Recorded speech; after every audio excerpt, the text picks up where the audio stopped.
站长，小林科长点了我的牌，他是这儿的常客，我们是老熟人。是。小林科长，请你相信，客栈后有个舞女在门外说你点了她的牌。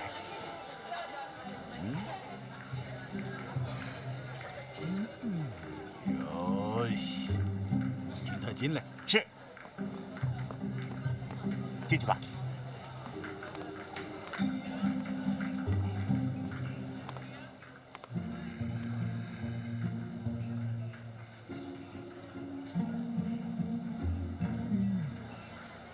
老板，让我来陪小林科长跳舞。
都准备好了，伯爵。卡车、钳子、护身符，12点整到乐曹会歌舞厅门前接应郑雅树和林小将。明白。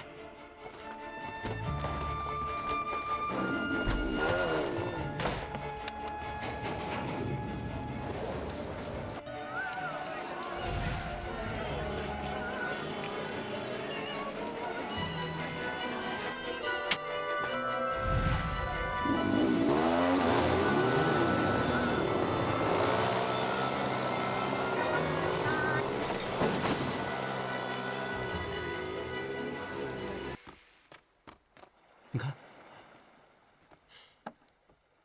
就是台留声机，没什么特别的。这是怎么回事？是。走，回头让头看看。走，好。哎，头，怎么回事？湖畔停着一艘小船，船上放着这个留声机。谁的小船？不知道啊，周围没有人，只有这个留声机在那儿咿咿呀呀的唱，真够吓人的。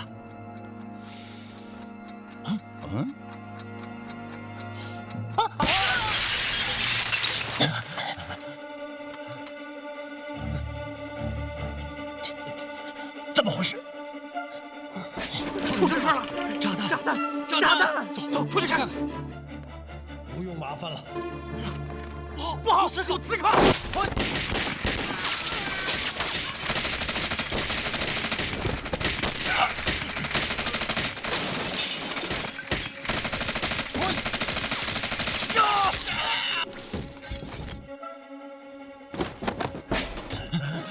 参谋长，有人袭击公馆，我们保护您和夫人，马上撤离。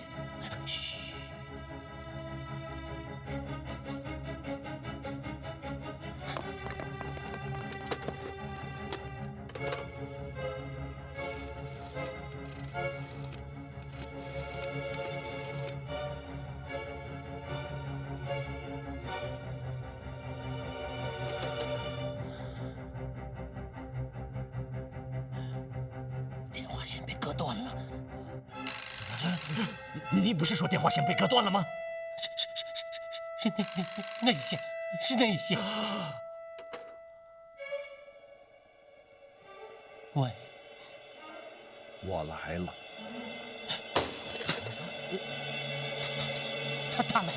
他来了！你们两个守住楼梯口，只要看到他，立刻开枪。是。你们两个保护夫人的房间。是。我想，他一定不敢从楼梯上来，最有可能的攻击点就是，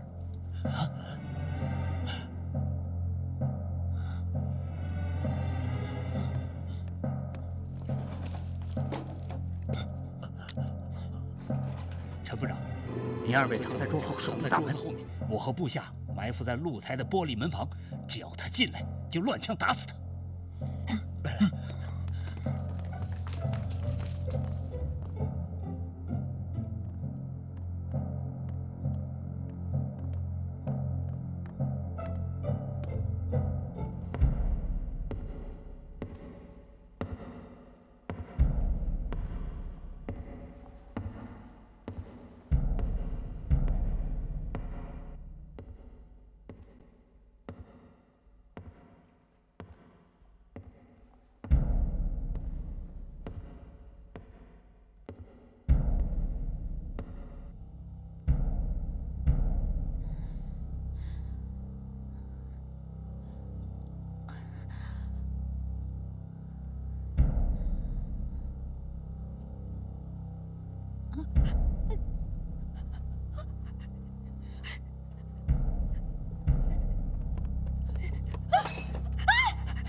其他人听动静好像是没有了。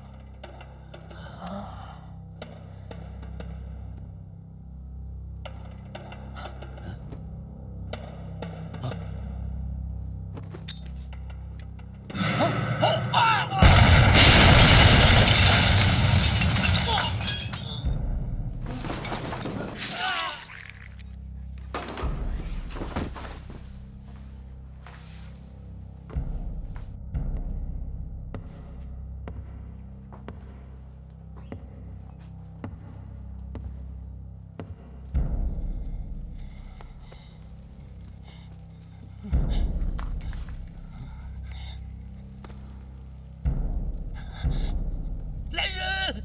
来人！快来人呐！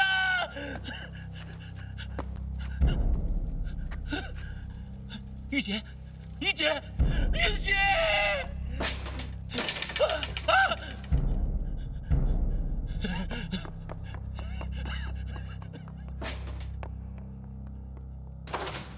玉姐，玉姐！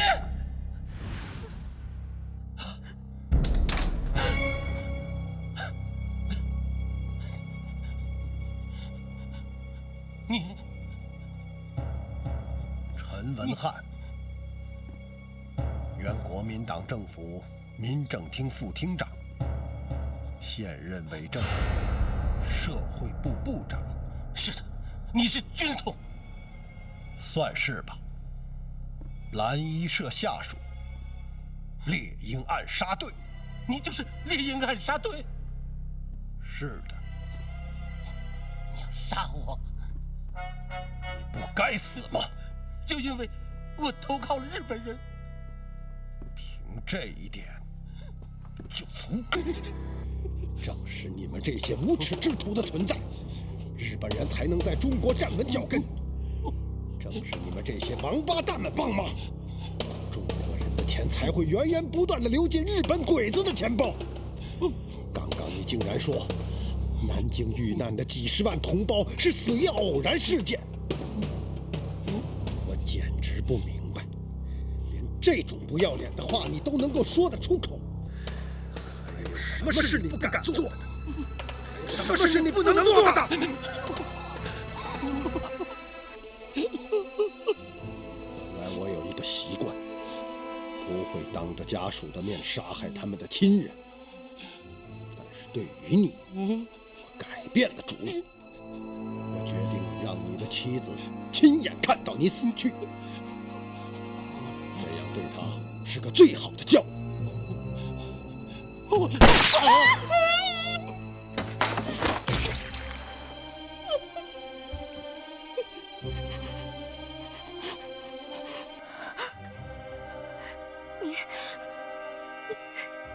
你要杀死我吧？我只杀汉奸。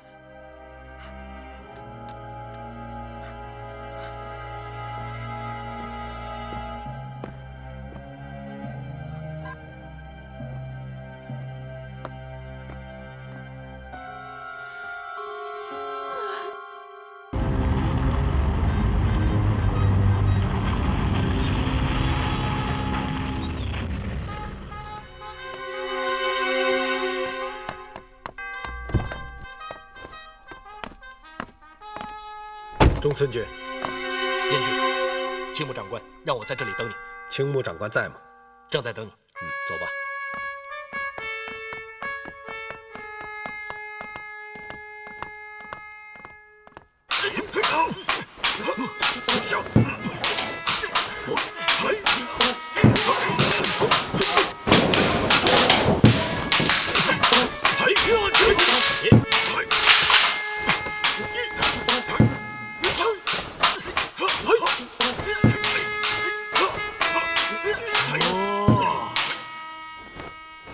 我赢了！我战胜了大松！我终于战胜了大松！燕军，我战胜了大松！你知道他是海军陆战队剑道比赛的总冠军，我赢了！我真的赢了！是的，青木君，我看到你出剑非常稳定。燕军，这都是你的功劳。我跟你学习不到3个月的时间，剑道水平突飞猛进。那是你的悟性好。你再给我们示范一次吧。好吧。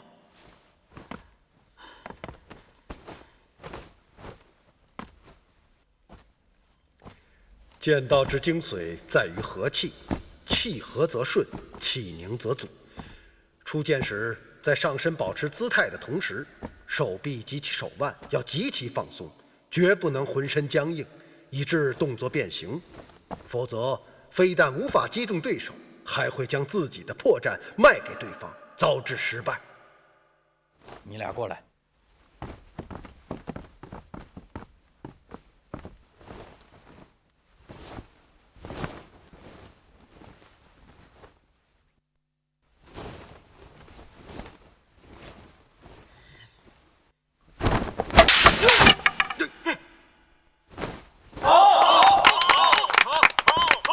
凭你们的技术，不会这么快的输给我。知道你们输在哪儿吗？因为你们怕我，觉得我的技术比你们好，因此非常紧张。我能明显的感觉到你们出剑时充满了疑虑，失去了往日的果断，这才会被我钻了空子。因此，不管对手强大或者弱小，都要保持平和的心理，松弛的状态，同样对待。是。你们继续练吧。继续练习吧。是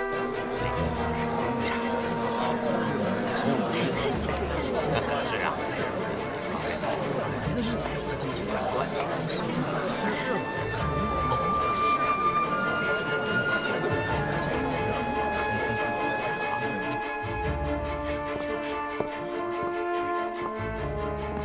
停吧。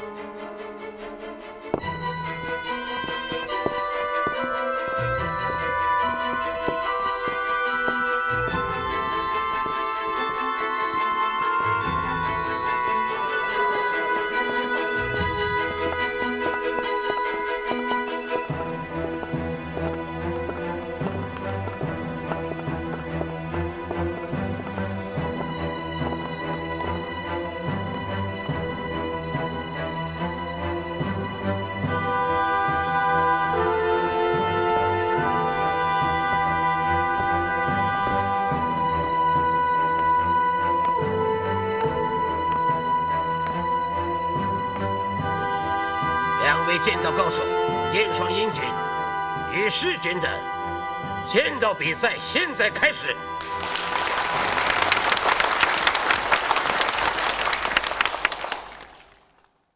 事。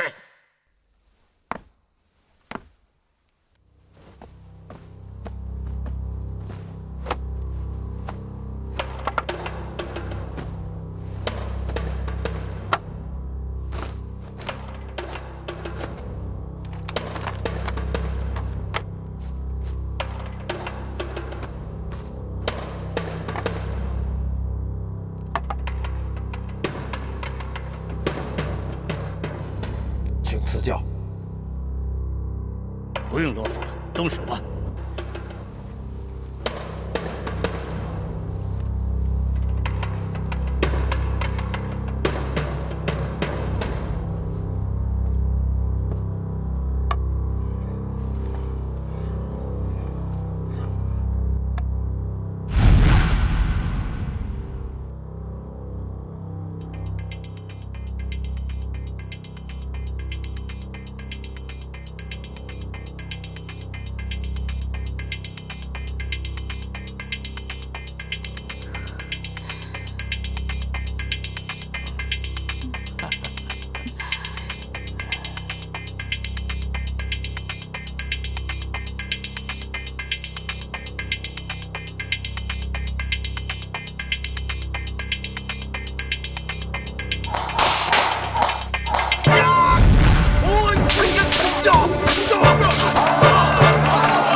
海军就在给你声音鼓掌。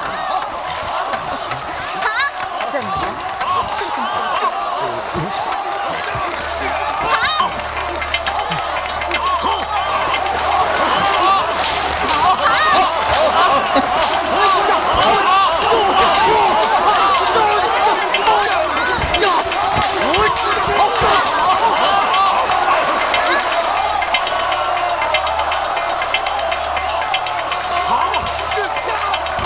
是这个家伙这么厉害，不愧是平田大师的儿子。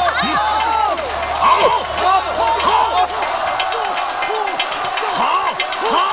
燕军太漂亮了，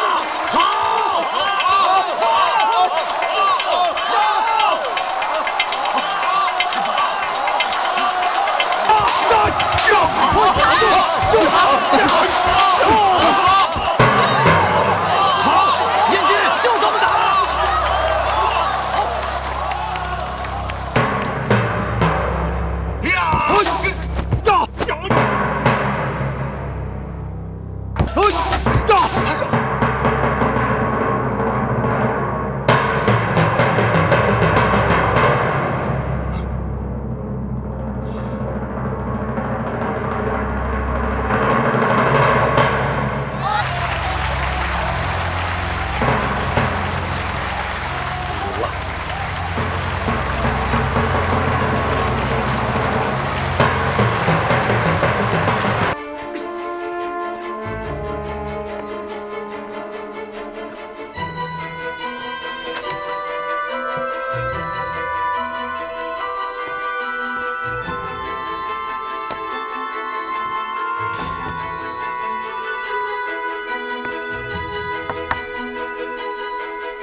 此事绝密，绝不可泄露出去。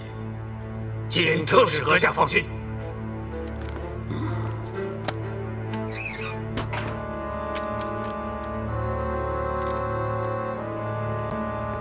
好，我们下去吧。是。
使君，上面有人吗？没有。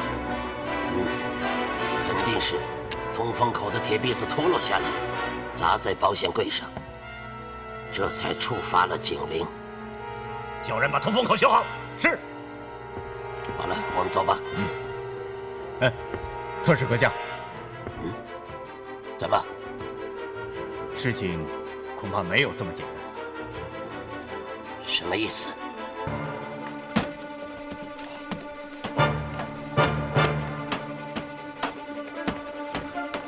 这件事情。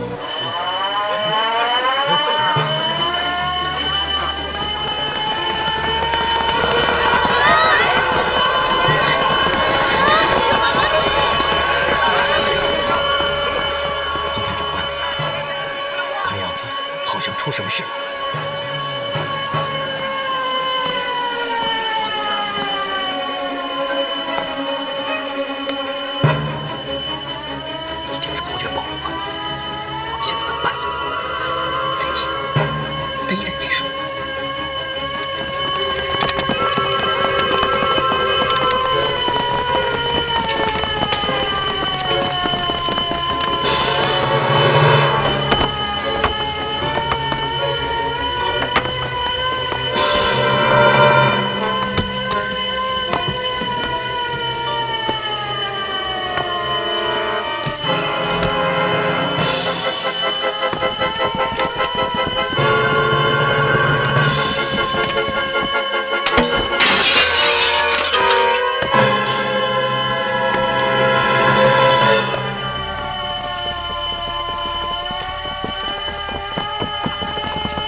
有这样的事情？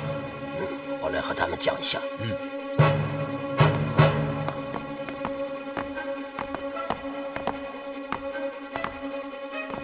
诸位，在5分钟前，有人闯入位于2层的办公室内，企图盗取机密文件。这样实在是太大了。此人现已被我们困在楼内，我们怀疑这个人就混在今夜的来宾中，因此现在由李主任率领手下按照今晚与会者的名单核对人名，以便尽快找出这个人，请大家多多的配合。李主任，要找出来，要来找。开始吧。是。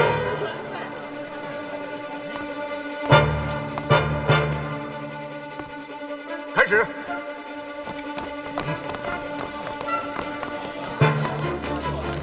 这位先生，您的名字是？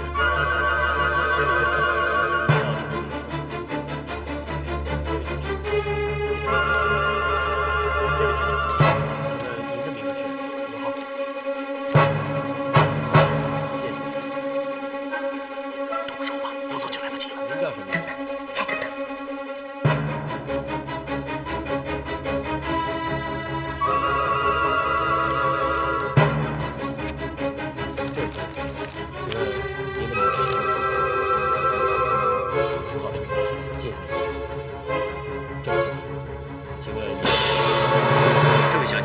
请问您的名字是？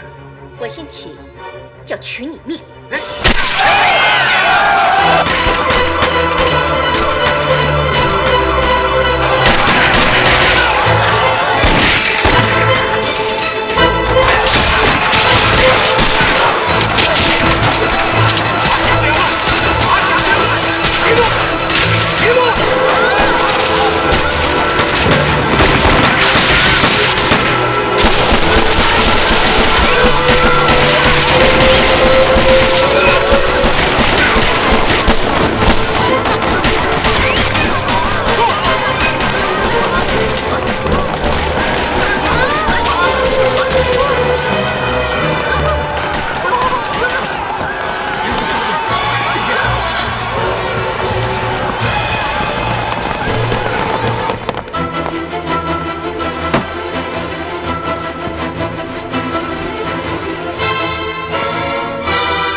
马上追赶，一定要抓住他们！是。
介绍一下，这位是英芝小姐。好，幸会。燕君，原来你在这里，我到处找你。秦木君，我与张小姐闲聊了几句，让你担心了。是先生，特使阁下。是先生，燕先生是青木长官的朋友，名单上是有的。可第一遍点查时怎么没有看到啊？燕先生是刚刚从外面进来的吧？燕双英一直跟我在一起，就待在这儿，哪儿也没有去。刚刚我在门前找到了一样东西，我想应该是燕军落下的。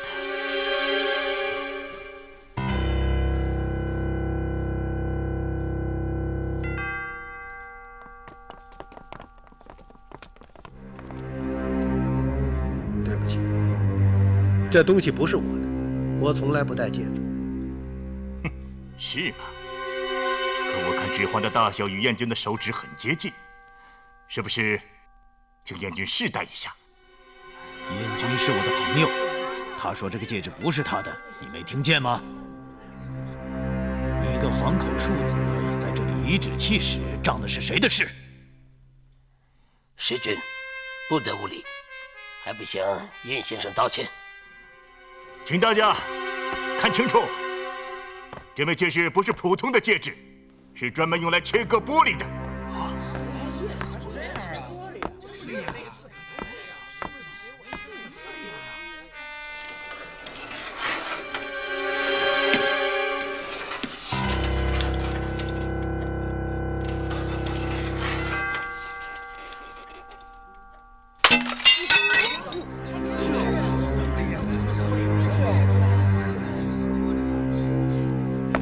刚刚特使阁下的办公室被盗，歹徒就是用这枚戒指割开1层卫生间的窗户玻璃，从外墙爬到2层卫生间，而后从卫生间的通风管道爬进特使阁下的房间行窃。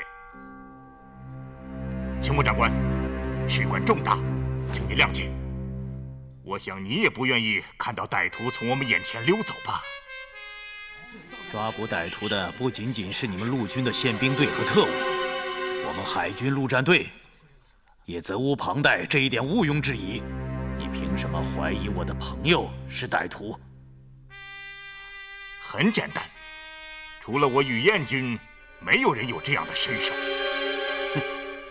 难道仅凭你的凭空臆断就能够确定燕军是行凶的歹徒？这也太不负责任了。刚刚大厅中所有人都亲眼目睹了行凶的歹徒，他已经逃走了。那些人不过是疑兵，我认为真正行窃的人仍然会在大厅的来宾中。他潜入办公室偷盗未遂，触动了警铃后回来将戒指脱掉丢在门前，然后又迅速地混进了大堂的宾客之中。你有什么证据呢？没有，但是很多事情是可以通过分析得到正确的结论的。正确结论就是你们放走了歹徒，却要将责任推到我朋友身上，简直是岂有此理！秦木君，就请燕军试戴一下，大家安心吗？这算什么？在毫无证据的情况下诬赖我的好友，你们蛮不讲理！你们陆军这样做是在仗势欺人吗？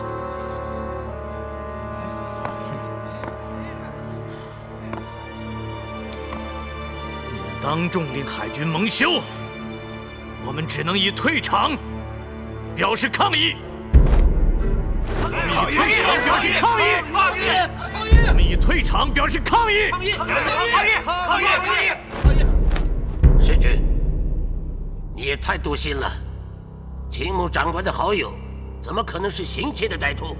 好了，不要再说下去了。青木君，如果我不试戴一下，恐怕释先生是睡不着觉的。燕军，我认为这样做是对你的侮辱。我绝不能眼看着他们如此对待我的朋友。你忘记了我刚刚说的话，不要做一个破坏气场的人，这样的人会遭到自然的惩罚。请把戒指给我。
还要再试试吗？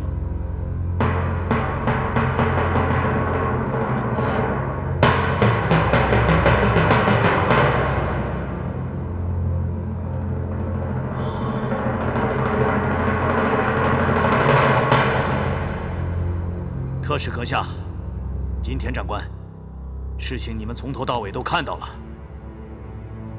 是的，这种行为是对我以及我的朋友燕军，乃至整个日本皇家海军的侮辱，请你们主持公道。特使阁下，请你给海军将士一个交代。对，给个交代。对，要有个交代。你这个混蛋，竟敢对青木长官如此的不敬，你必须当众谢罪。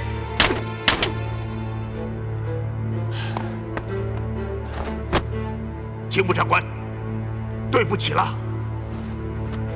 这句话向该道歉的人去说吧。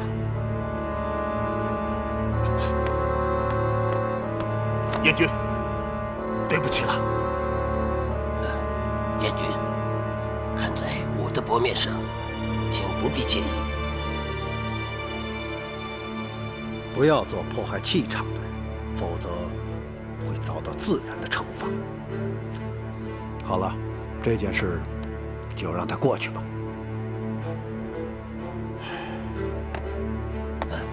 青木长官，请你不要生气。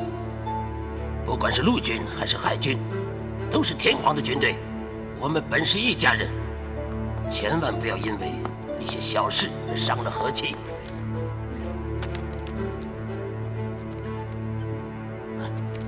特使阁下，已经查到，有4个来宾不在与会者的名单之上，而且他们的请柬也是仿制的。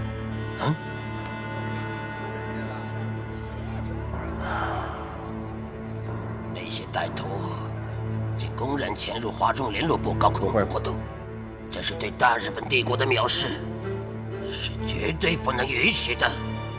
他伤害了帝国的威信，必须从速查出元凶。是。张师长，宴会结束以后，请你到我的办公室来一下，有要事相谈。好的，好的。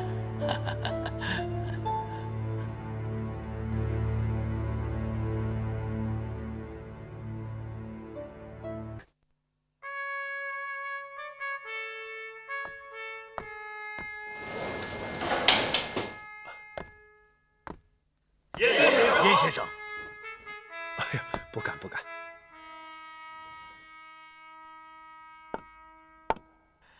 燕军，昨日对特使阁下所做的有关剑道的阐述，令青木佩服。因此，今日我特地招来了部下的年轻军官，请您为他们讲一讲剑道的精髓。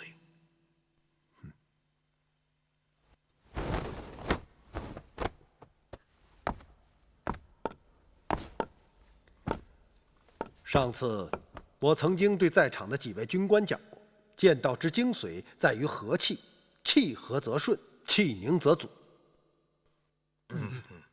这个和字是中庸之道的神髓。中国的先哲孔子曾经讲过，和为贵，意思是只有和气和平才是最可贵。燕军还是说说剑道吧。我正在说的正是剑道。以和为神的中庸之道，恰恰也是剑道的神髓。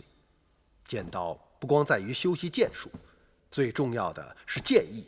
所谓剑意，是一种出神入化的意境。还是那句话，在对战的过程中，心中要摒弃杂念，身心松弛。握剑的手更不能够紧张，要非常放松，直到出剑的一刹那，再发出所有的力量。因而握剑和出剑非常重要，绝不容忽视。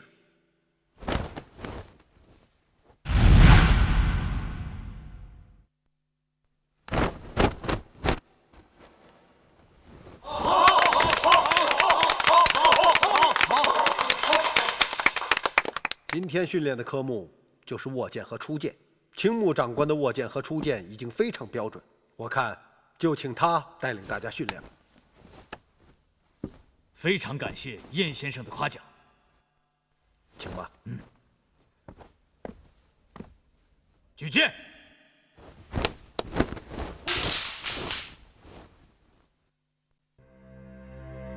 你放松，手腕往里一点，扣紧了，力量要用在手臂上。双腿蹬直，不错，继续，坚持住。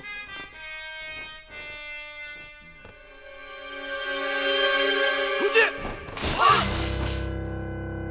出剑，出剑，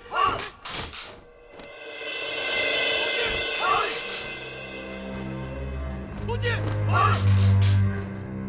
出剑。出剑！出剑！手腕往里一点，扣紧了。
燕军呢？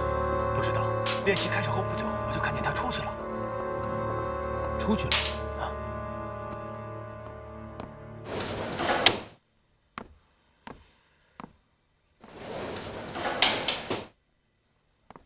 长官，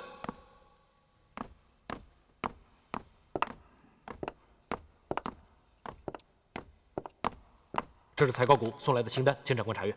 嗯。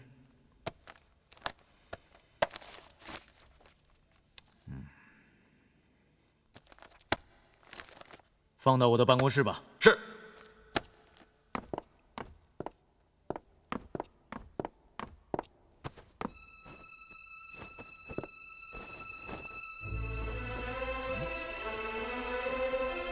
办公室的钥匙怎么不见了？带在身上。进监道馆的时候我还摸到了，会不会掉在哪里？除了这里，我什么地方都没去过。也许掉在这附近了。长官的钥匙不见了，请大家帮忙找一找。是。好。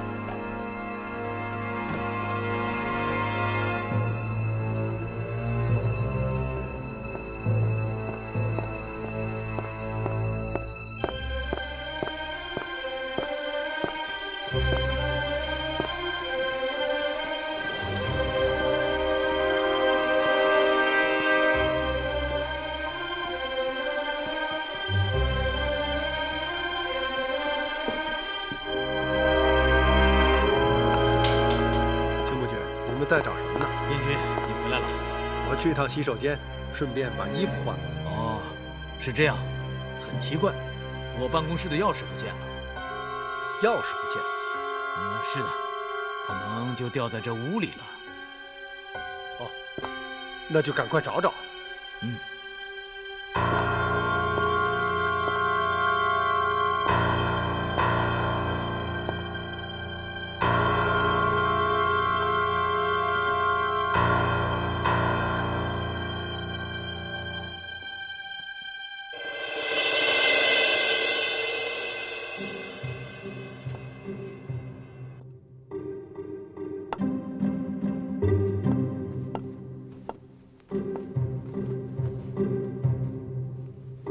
这可真是奇怪了，青木君，是什么样的钥匙？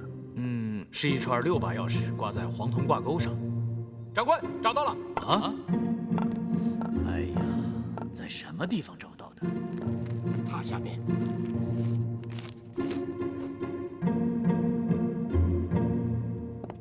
哎呀，奇怪，怎么会掉在这里？有时候自然会跟你开一些小小的玩笑。自然的力量是伟大的，因此不用去想为什么。是的，这才叫顺其自然。好了，我们继续训练吧。好的。好了，我们继续训练。是。好。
这是什么？都到齐了吧？我搞到了日本人押运黄金的具体方案。真的？见到你的时候，还没听你说起。你可真是神了，怎么搞到的？这一点现在已经不重要。哦，我明白了。中午你躲在暗房中，就是在冲印这些照片吧？哎呀，行啊，双鹰啊，我可真服了你了，连日本人的绝密计划都能拿到手，啊！我真想不出来你是怎么做到的。哎，不对呀，双鹰，你什么时候学会了穿墙遁地、72变这套魔法了？啊，甭问，他呀，肯定是跟孙猴子一样，变成了小飞虫，飞进了日本人的保险柜。然后将绝密文件透了出来。透，说的这么难听干嘛？你这张嘴啊，就是鸡嘴里吐不出象牙。哎，什么叫鸡嘴里吐不出象牙呀？那叫狗嘴里吐不出象牙。我是属狗的，你属鸡。这服了你了啊！来，你们大家看一看，这就是押运路线图。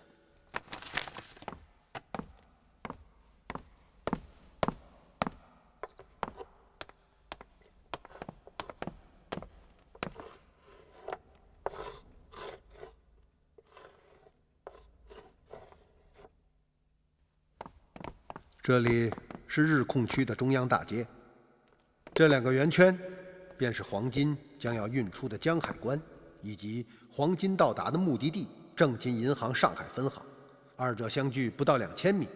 大家都看到，押运计划是这样的：车队从江海关出发后，左转驶向奇美路，穿过奇美路，驶向折返方向进入军营路，再由军营路进入华德路，最后到达正金银行上海分行。江海关和正金银行相距不到2000米，而押运车队却要绕到奇美路，再走军营路，最后再绕回华德路到达银行，这不是多此一举吗？对呀，我看着日本人呢是吃多了撑的，没事找地方消耗神呢。你以为日本人跟你一样，那脑袋比谁都大，脑子比谁都小啊？哎，你说清楚，我怎么脑袋比谁都大了？这么矮的个子，那脑袋却要69号。一般的衣帽店都买到能戴的帽子。那你说说，我这脑子怎么比谁都小啊？你说话动过脑子吗？日本人能是吃饱了撑的消食吗？你别较真儿啊！我这不是随口说一句吗？不知道就少说，没人把你当哑巴卖了。哎呦，我说什么了？行了，你就别说了。亚叔说的没错，您这脑子确实不怎么够用啊！对，你还教训起我来了？我脑子再小，也比你那个大多了。切，你还成了精了你？冲我来了，这就叫恼羞成怒啊！不干惹人家舞女，光拿我出气。行了，我不说了，您继续。说的还少吗？我行啊，这你们以为我愿意说呀？就是请我都不说了。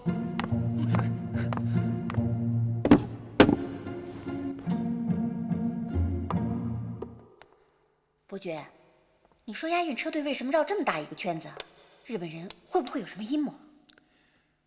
这些黄金是陆军和兴雅院通过假钞套购得来，匿藏在江海关内。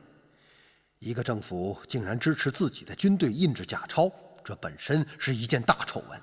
因此，陆军用假钞套购黄金，不但要瞒着中国人，要瞒着国际舆论，就连日本人自己，他们也要瞒。而且，江海关是中国征收内河关税的机关，日本人天天在报纸上宣扬东亚共荣，中国人的国家由中国人自己治理等等。现在却公然将中国海关的钱运到日本银行，不管对国际或国内的舆论都无法交代。你们看到了，从江海关到正金银行不过2000米的距离，庞大的押运车队招摇过市，目标太大，非常容易引起别人的注意。绕道而行呢，则会令人不知车队从何而来，更无法猜测车内装的是什么。这其实是兴亚院和陆军使用的瞒天过海之计。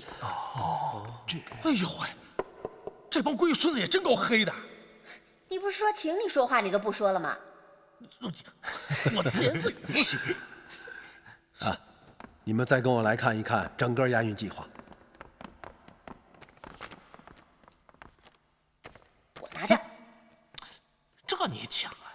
哪那么多废话？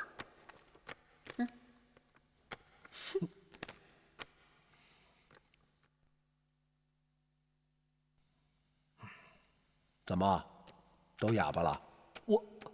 我没看错吧？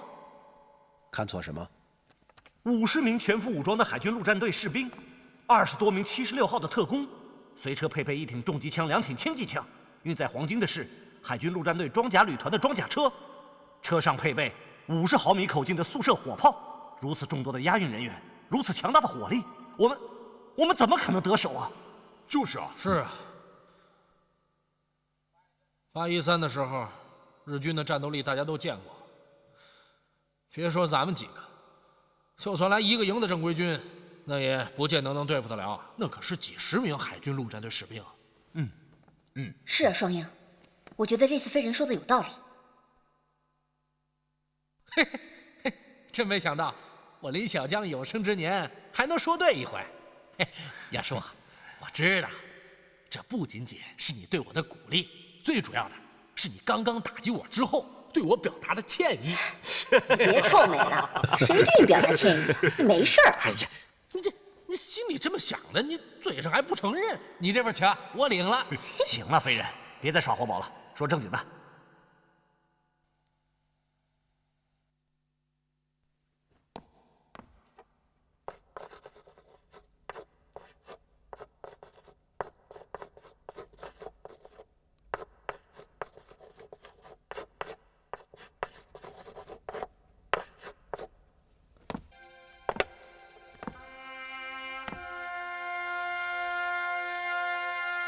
什么叫调虎离山？刚刚飞人说的一点不错，以日本海军陆战队的战力，就凭我们几个人想要硬碰硬，那简直说是以卵击石，不用20分钟就会被消灭。既然如此，就要想一想，什么是我们的优势，以己之长攻彼之短，才能够成功。我们的速度快啊！说得好，机动性强。不错。还有呢？还有突然性。你们想一想，我们以往的行动之所以成功，主要靠的是什么？当然是突袭了。说得好，突袭。在日本人和汉奸意想不到的时间地点突然出手，而这个“突”字就是突然性。我明白了，你的意思是说，日本人绝不会想到我们已经掌握了他们的押运计划，更不会想到我们会集中所有的力量对付他们。一点不错。换句话说，敌明我暗，正是发动突袭的最佳态势。如果我们将押运黄金的海军陆战队和76号特务称为虎，将装载黄金的铁甲车称为山，那么将海军陆战队和76号特务调离铁甲车，便是我们所要解决的问题。那海军陆战队和76号那帮人，就是来保护铁甲车押运黄金的，怎么可能离开啊？我不知道大家注意到这份押运人员名单了没有？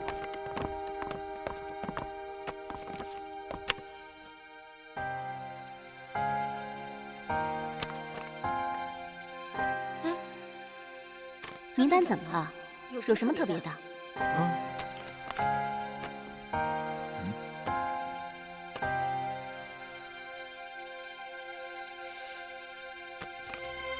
装甲车司机丸田胜彦。一切行动的关键都在这个人身上。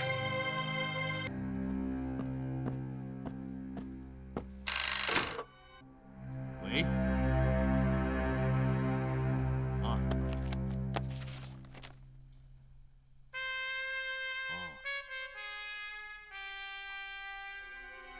明白。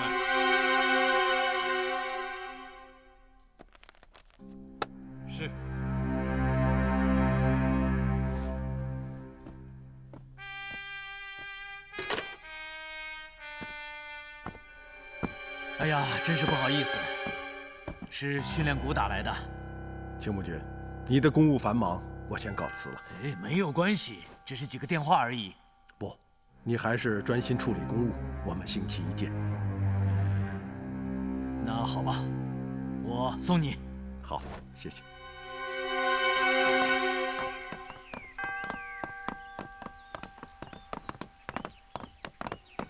燕军，多多保重，再见。请。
你是干什么的？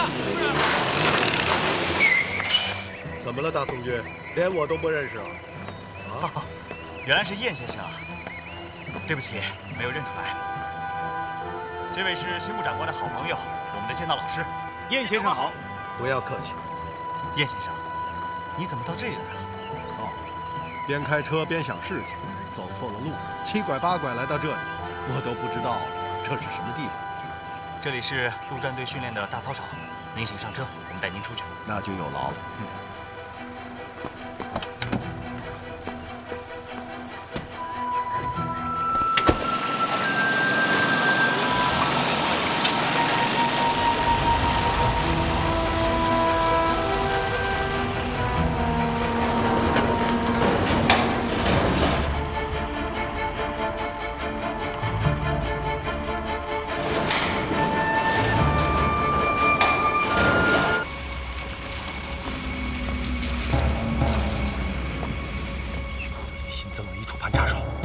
76号特务，真被你这个乌鸦嘴给说准了。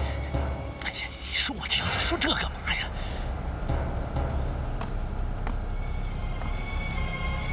干什么？啊，太君，例行检查。前面已经查过了，为什么还要查？啊，华中联络部出事后，特使阁下下令加强警戒，因此由我们76号特工总部单设一卡。对过往行人和车辆进行检查。车上坐的是海军陆战队的青木少将。怎么？难道你们连长官也要查吗？哦，当然不用，当然不用。请放下。等等。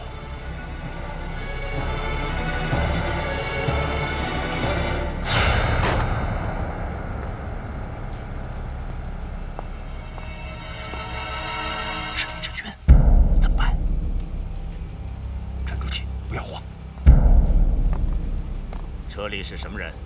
是海军陆战队的青木少将，是青木啊！海军陆战队总部在江湾区，青木怎么会从烂泥帮方向来？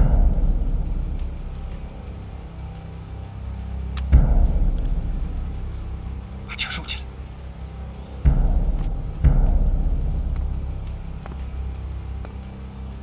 你这群人是，让他走过来就露馅了。保持冷静。都不许轻举妄动。青木長官ですか？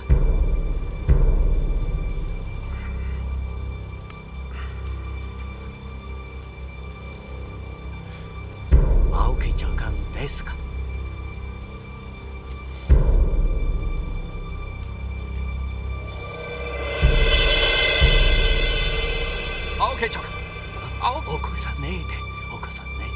行。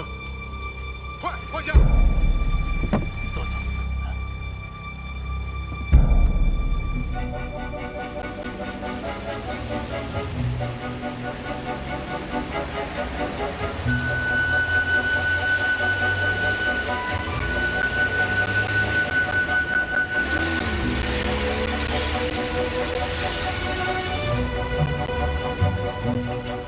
李主任，怎么不查了？我看到了天皇捐赐的指挥刀，这种刀只有日军中的将官才有资格佩戴。车上的人就是青木，这个人一向讨厌陆军，而我们76号又恰恰隶属于陆军情报处，还是不要惹他为好啊。奇怪，青木到烂泥帮去做什么呢？真悬呢！到现在我的手还在发抖呢。母亲，多亏你临时机智，否则就要功亏一篑了。想不到李志群竟然会在这儿，看起来这次日本人真是下了本了，连堂堂76号主任都亲自出马。我就说嘛，今天晚上我感觉就不好。你闭嘴！我加快速度，大车报信长和护身符还等着呢。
连塞牙缝都不够的。快把枪收起来！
青木长官，是非之地不可久留，还是保护黄金要紧。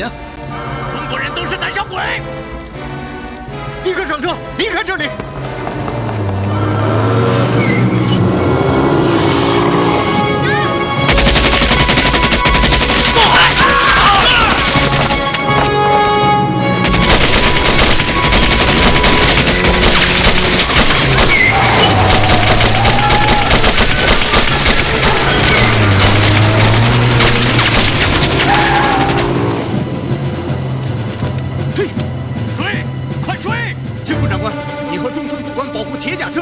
我率手下追赶歹徒，机枪留在这里。好，快，立刻上车，保护铁甲车返回加海关。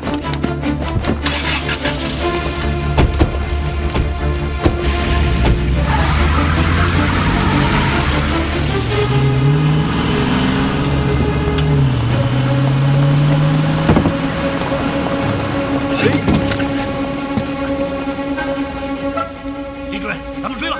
追个屁！日本人是你亲爹啊，为他们送命值得吗？你没看出来吗？这伙歹徒并不想全力进攻，采取打了就跑的战术。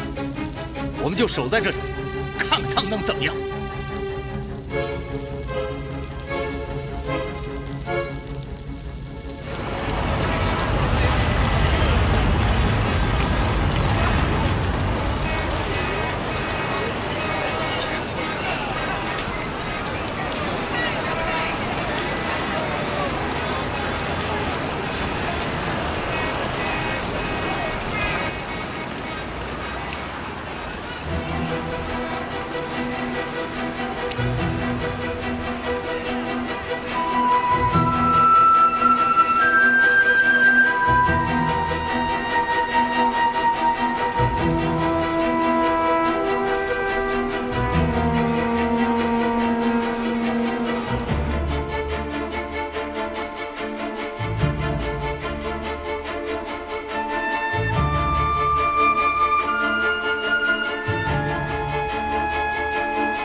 上离开。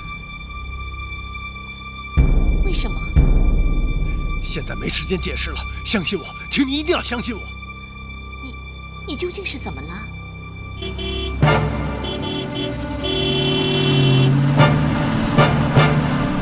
来不及了。什么来不及了？不要问了，听到我喊你就蹲下，懂了吗？啊，这是什么？听好了，听到我喊你就蹲下，听到没有？蹲下！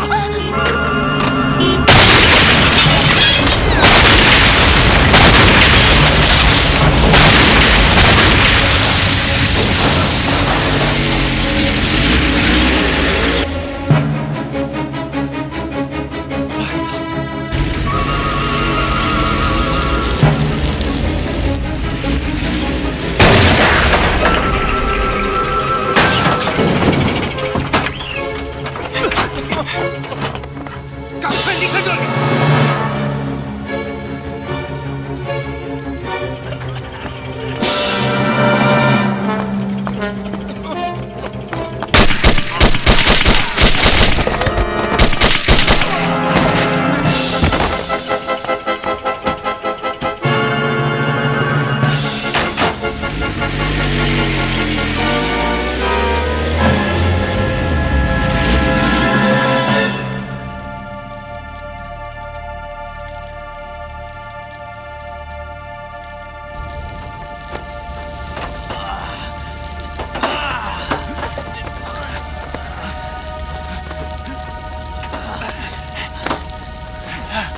给我追！追！长官，打电话请求援助吧。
事儿了？不说丧气话，你会死啊！我这不脱口而出吗？你就不能脱口而出点好话？大家都急着呢，你就少说两句吧。嘿，又有你，你成精了是不是？人家舞女说，我乐意听。哎，真够肉麻的。人家被吹捧的肉还没麻呢，你麻什么？行了，别贫了，烦着呢。哎，你们看，来了！啊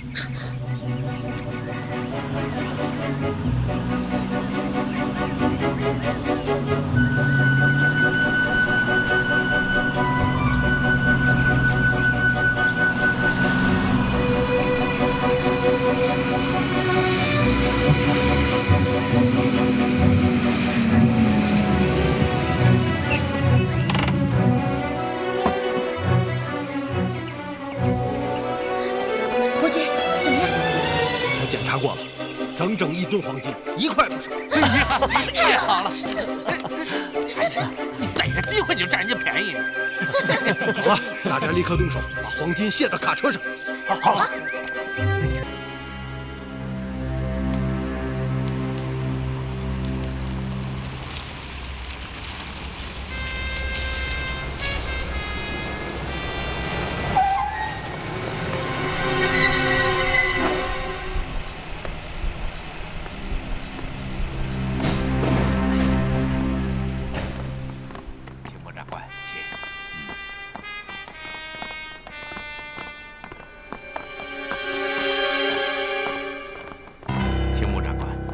车队就是在这里遇到最后袭击的，是吗？是的，车队行驶到这里，马路右侧突然发生了爆炸，气浪掀翻了我和中村乘坐的轿车。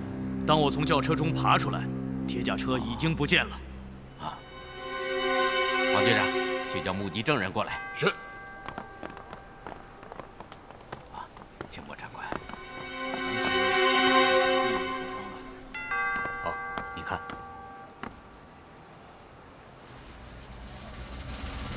这是铁甲车的尸体痕迹。没错。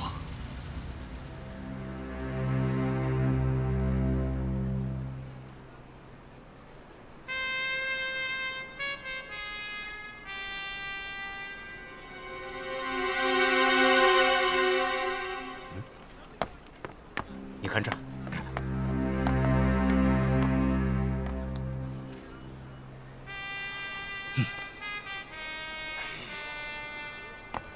从现场的状况来看，最后一击发生在咖啡馆门前。威力强大的炸弹被放置在街边的黄包车内，袭击者坐在咖啡馆中引爆了炸弹。炸弹爆炸后，接驳的轿车被掀翻，而铁甲车则继续前进。向前开了大约100米，车内再次发生爆炸。司机和士兵跑出车外，而袭击者从咖啡馆出来，杀死3人后将铁甲车开走。整个袭击策划的周密精确，行动干净果断，绝不拖泥带水。由此可以断定，袭击者就是我们的老对手猎鹰暗杀队。这点可以确定。我想，咖啡馆内肯定有些我们需要的东西。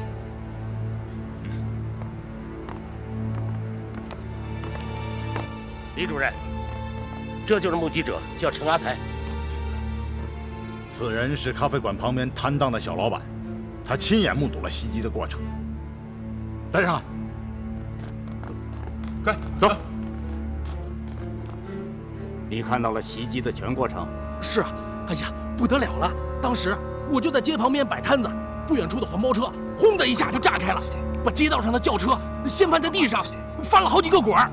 后面的铁甲车继续向前跑，可没跑了多远，铁甲车里面冒了青烟，几个太君跑了出来。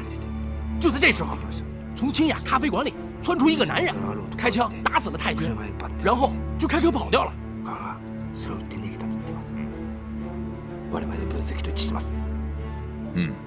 その長官を撃った男の特徴を聞くんだ。袭击者长什么样子？没看清脸，只看清后背，是个穿黑色大衣的瘦高个子。黑色大衣瘦高个，穿黑色大衣的瘦高个。师姐，你怎么了？丽萨，你还记得吗？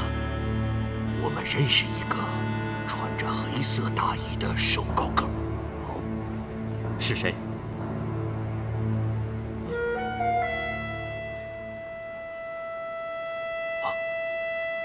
你指的是青木的朋友燕先生。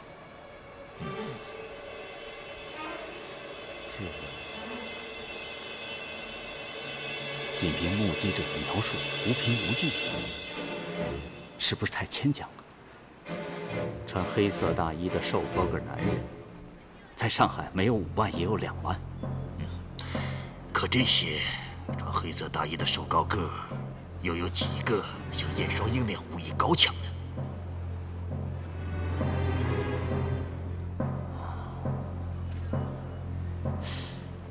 这个范围就小得多了。施先生的意思是？それは後のことだ。他に何を見たか聞いてくれ。你还看到了什么？还有在袭击发生前，我看到那个瘦高个的男人与咖啡馆的女老板一前一后的走进了咖啡馆。是啊，我亲眼看到。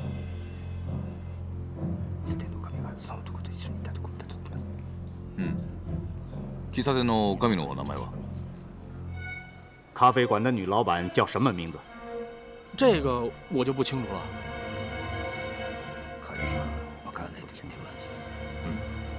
李さん、すぐにその女将を探し出してほしい。はい。还有什么？别的就没有了。哎，先生，我的摊子都被震坏了，你们要赔我呀？去！喂，你们得赔我摊子，我摊子都震坏了，我这小本生意。是。都给我站住！任何人不准触碰屋内的东西。是。看看会有什么收获。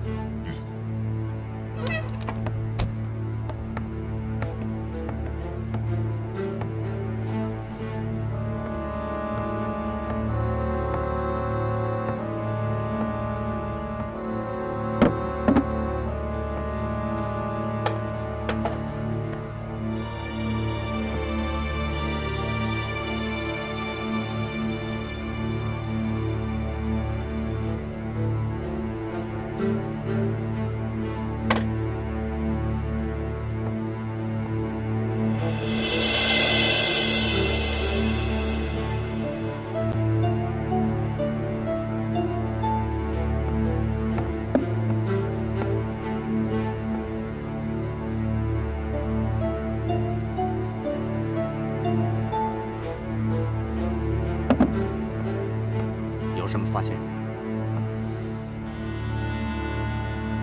看看这个，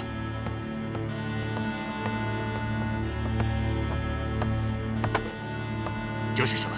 啊，引爆器，在这张桌下找到的。攻击发生前，袭击者就坐在这张桌前。从引爆器的位置可以证实这一点。而且在与这间咖啡馆的女老板闲聊。你怎么可以断定这一点？看看这2个杯子，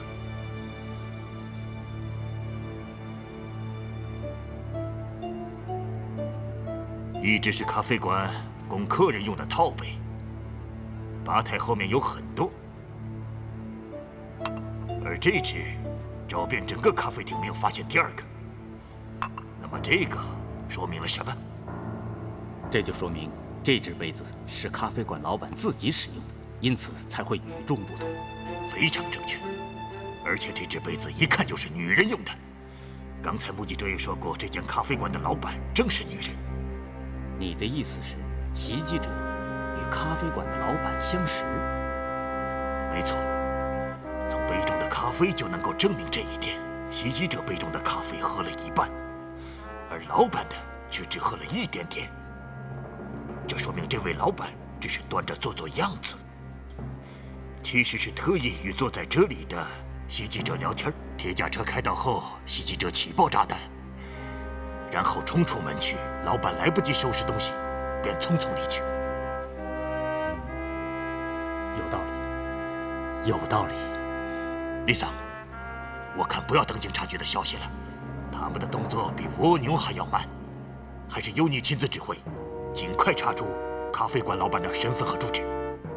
你放心，我立刻去办。这里派人留守，一旦老板回来，立刻抓捕。是，走吧。好。袭击者实在是太可恶。袁田长官，请你下令撤去街道上的封锁。是。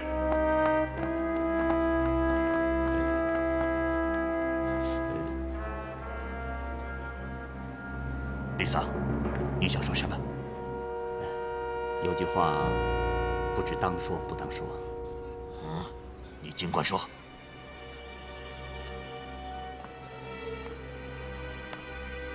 来，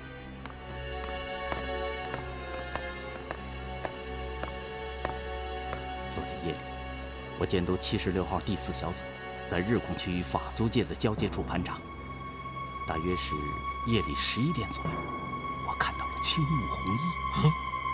青木是。青木到法租界去做什么？这个就不太清楚了。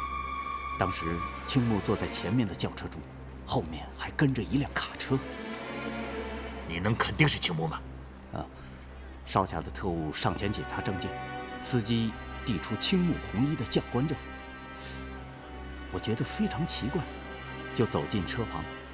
由于当时天色太黑，我没有看到青木的脸，但却看到他手中的指挥刀，上面镌着天皇的名字。你知道，在日本军队中，只有将衔的军官才有资格佩戴天皇镌字的指挥刀。一点不错，青木来的方向是哪里？是在日控区与法租界的交界处烂泥帮。烂泥帮是什么？烂泥帮是个小码头，控制在青帮大字辈大哥烂脚炳根的手中。在此之前，烂泥帮附近经常有不法之徒私运枪支和烟土。有这样的事？是。他们的枪支是从哪里来的？听说是从停泊在吴淞口外的美国军舰上买来的，再经水路运到烂泥帮。看起来你已经想到了袭击者武器的来源了，对不对？是的，我怀疑跟在青木轿车后面的卡车上装载着武器，否则青木作为海军陆战队的将军，深夜跑到日法交界的烂泥帮去做什么？这太不可思议了。你的意思是说，发动袭击的是青木？海军陆战队的军火库中，轻重武器以及炸药、手榴弹堆积如山。如果袭击者是青木，他有什么必要到烂泥帮去搞枪支？海军陆战队军火库中的枪械都有严格的编号和登记，拿着这些枪去抢劫，无异于将自己的身份告诉调查者。青木虽然与陆军积怨很深，但他毕竟是日本的高级军官，绝不会做出这样的事情。刚才我们提到青木的朋友叶双鹰。是的。劫案发生前的夜里，你在烂泥帮看到了青木。劫案发生的当天，目击者在咖啡馆外看到了穿黑色大衣的瘦高个，而叶双鹰便经常穿着黑色大衣。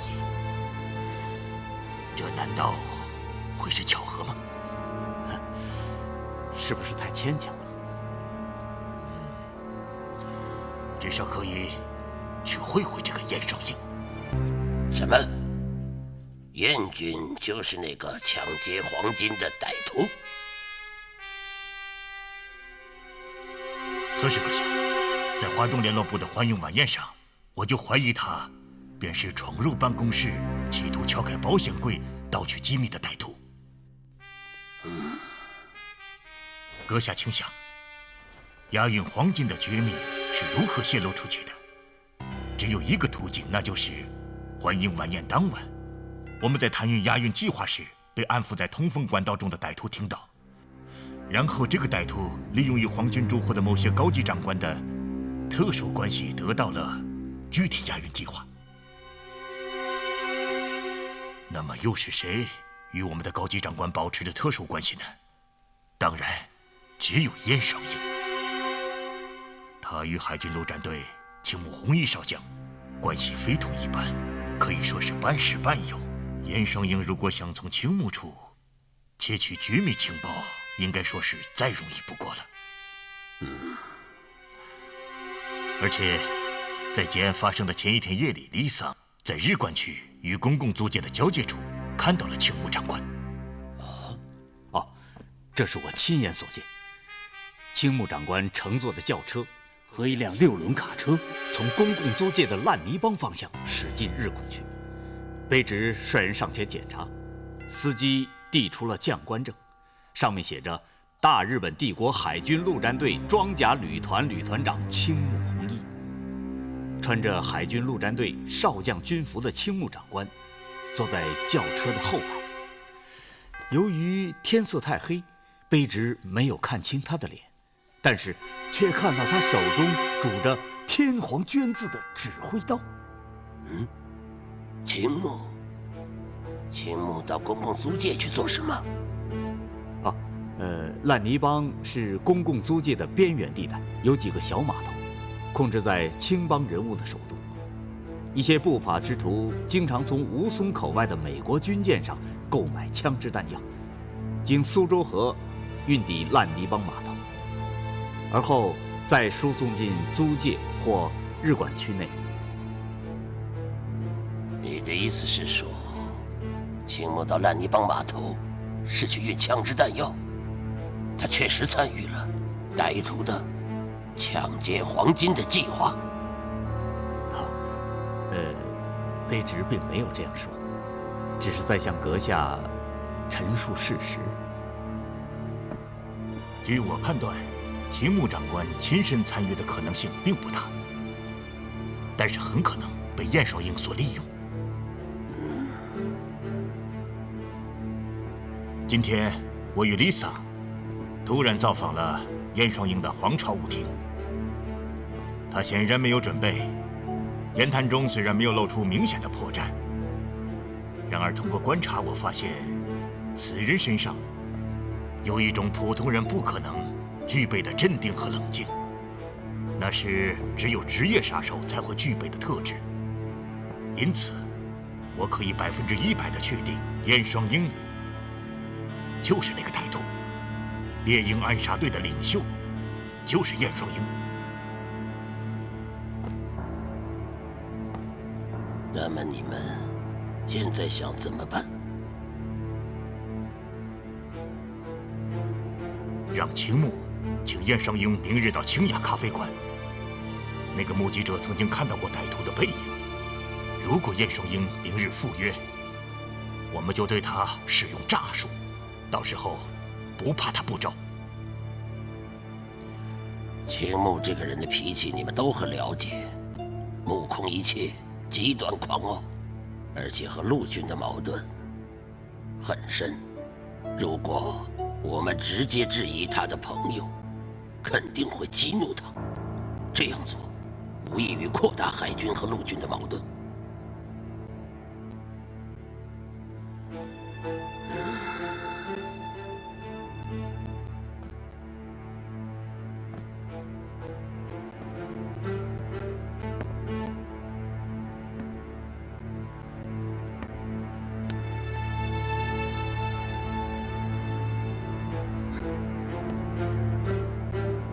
逼他自己交出燕双鹰。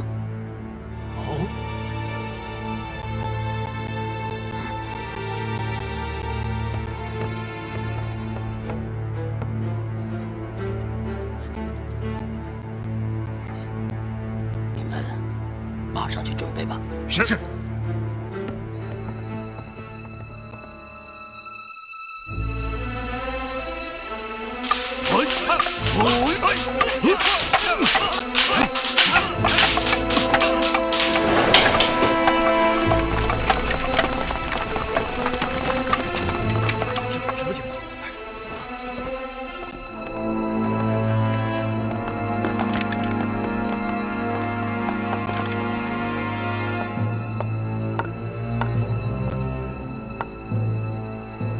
特使阁下，青木君，黄金被劫的前一天夜里，你为什么会出现在日管区域公共租界交界的烂泥帮码头？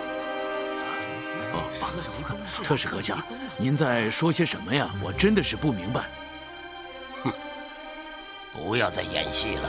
前天夜里，在烂泥帮交界处，2道哨卡的哨兵都看到了你乘坐的轿车和一辆6轮卡车从公共租界方向驶进了日管区。哨兵查看了你的将官证。第3道哨卡的76号特工总部主任李志群，更是亲眼看到你手拄天皇娟子的指挥刀，坐在轿车的后排。不可能！我训练来着。为什么？你为什么要到那里去？特使阁下，我不知道您在说些什么。前天夜里，我一直在海军陆战队总部，哪里也没有去过。在场的军官们可以为我作证。是对，我们可以作证，我们可以作证。是的，特使阁下，青木长官从前天夜里直到现在一直都没有离开过。是的，青木长官一直和我们在一起。我可以作证，可以作证。难道说，前天晚上10点左右，你们仍与青木长官在一起？是的。由于之前军部下达了对华中地区作战的最高指令，晚饭之后，青木长官命令各机关长到总部开会，传达军部指令。会议一直到12点左右才结束。这里所有的军官都参加了会议。既然如此，青木君，哨卡的海军士兵和李主任为什么会看到了你？简直是一派胡言！特使阁下，这是无耻的陷害。哦，青木君，你认为是谁在陷害你？当然是以原田俊吉和市为首的陆军情报部。黄金被劫，陆军情报部负有直接责任。他们为了掩盖自己的无能，因而行使诡计，灾害于我。特使阁下，我要立刻给海军司令部写信，揭露陆军的阴谋。青木君，你要明白，这根本不是海军和陆军之间的问题，而是你的问题。如果说李志群主任和76号的特工有可能陷害你，那些海军陆战队士兵呢？他们是你的部下，为什么还要陷害你呢？秦木君，黄金被劫，不仅是陆军情报部的责任，你作为押运行动的主要负责人，难道没有责任吗？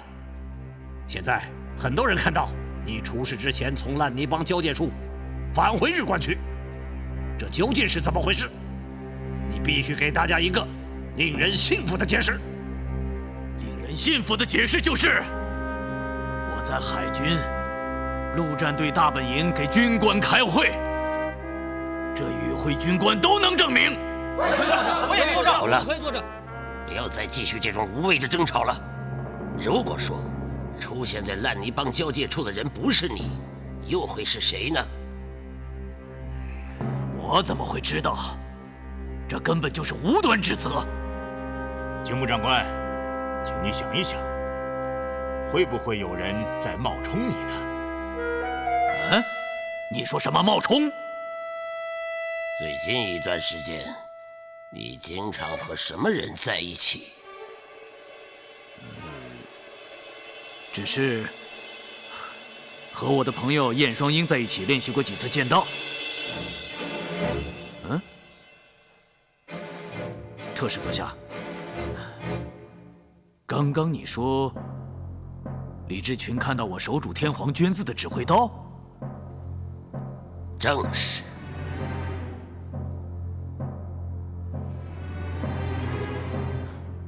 难道是他？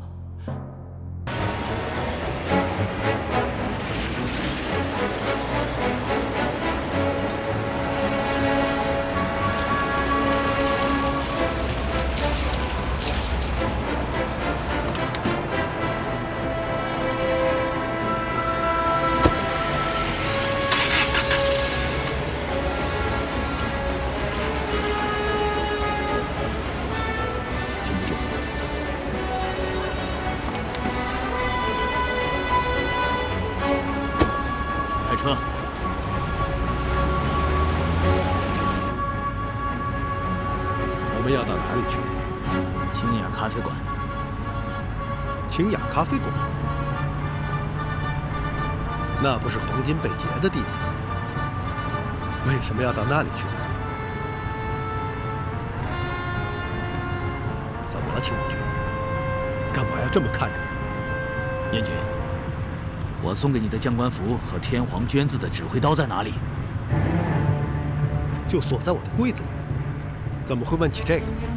前天夜里，也就是黄金抢劫案发生的前一天，有人在烂泥帮交界处看到了一个身穿海军将官服、手拄天皇捐字指挥刀的人坐在轿车里。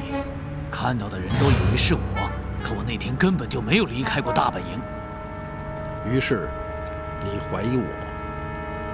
燕君，你我之间的友谊甚笃，我相信你，你也最好不要欺骗我。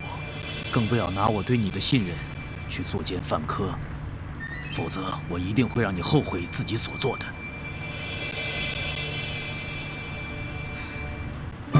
一切让事实说话。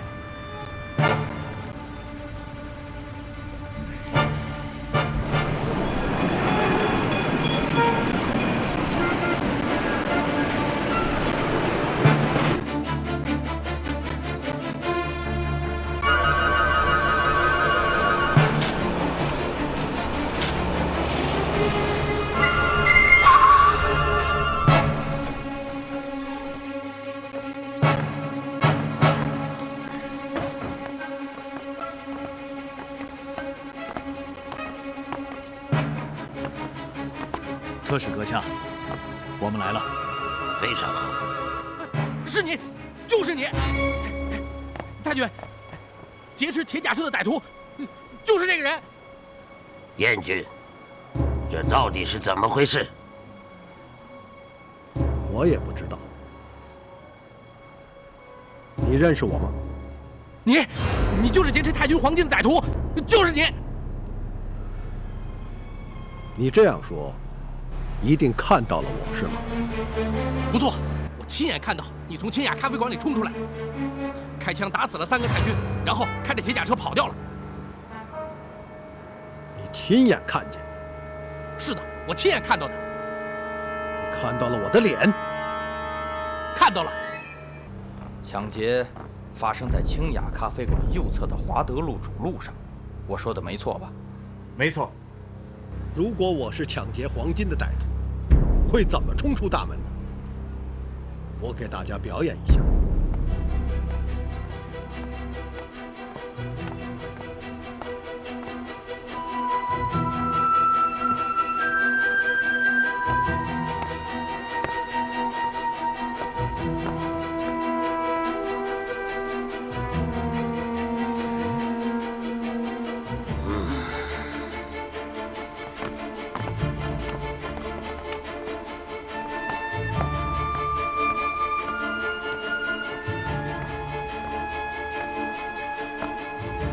站在这里的诸位，有谁看到我的脸了？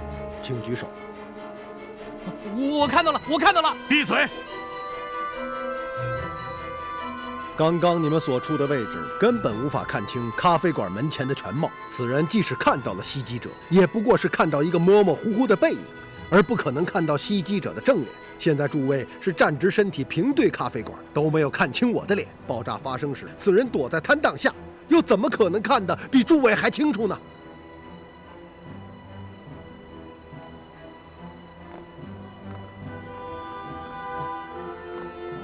你刚刚说看到了我的脸，对吗？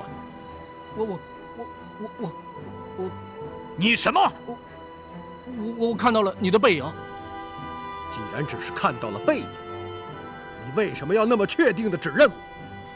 为什么要撒谎说看到了我的脸啊？为什么？说！太君饶命！是他让我说的。你胡说！谁让你说的？是谁？真是他！昨天夜里，他拿了这位先生的照片给我看，要我尽早指认他。你王八蛋！我宰了你！太君饶命！嘿，饶命！怎么？杀人灭口吗？青木长官，他在诬陷我。诬陷你？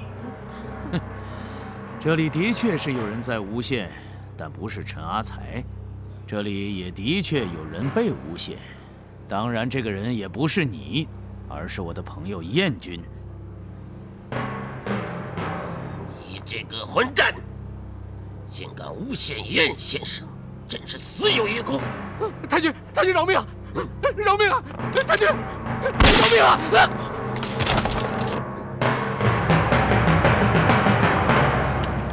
阁是阁下，青木君，你们都看到了，这完全是有预谋的陷害。对此我表示非常愤慨。燕某对大日本帝国一向亲善友好，却遭到如此不公正的待遇，我无话可说，告辞了。燕军，请留步。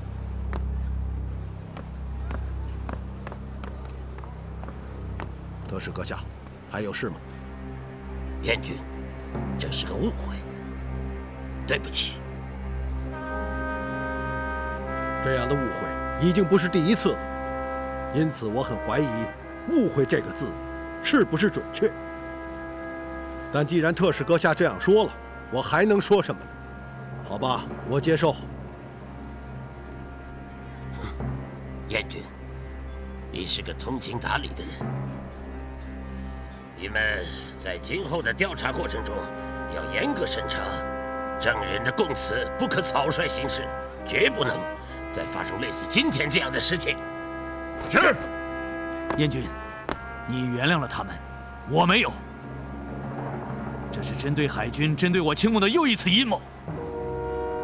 性质极其恶劣，我要到金田长官那里去告他们。燕军，我们走。